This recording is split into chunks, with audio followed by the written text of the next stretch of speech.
giờ chơi nhá.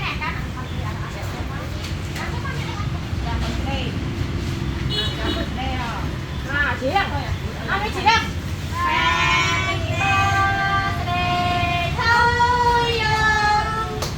Happy birthday to you. Happy birthday. Happy birthday. Happy birthday to you. Học làm tiên không? Làm tiên. Con xuống này. Chúng ta hiện ca. Lốt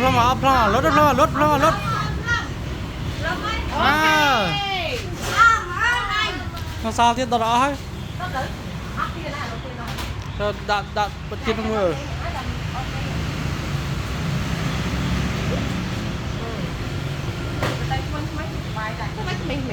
con trai à tiên không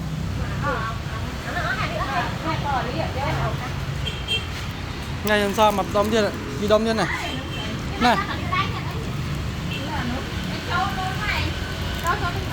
nhà trai niềm nào mũi tiên này đấy giờ lấy xe ban dù và nắng xe ban dù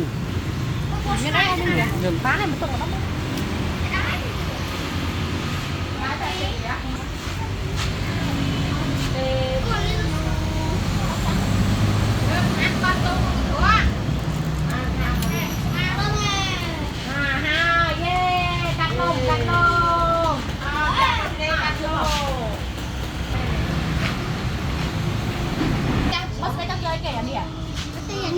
giờ lá tung nữa ông vô cái lưới cái môi ở cổng nè đây là cái gì đó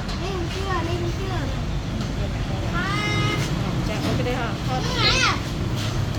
thôi cha bữa sẽ ai xí chua này đây xí chua này hai con cha cái đây em chơi chơi cái bút sợi nó bắt nó hả đây cái chạy đi lên ăn xuống lưới boss em nè mà đó như chạy đi nhanh chạy đi ấy lưới boss ở đây thân cho hai cái đàn này nó hao vậy đây kia nè hai vô muối xem nào ta đặt cho lên đấy Hãy subscribe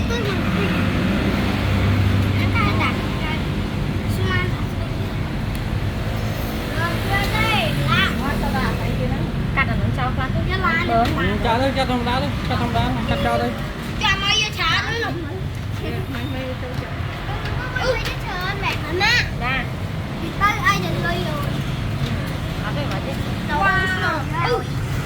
phải là lực tam lực tôi nè áo chả chăm mà đông mà nè xem phải máy này tình nè xem tới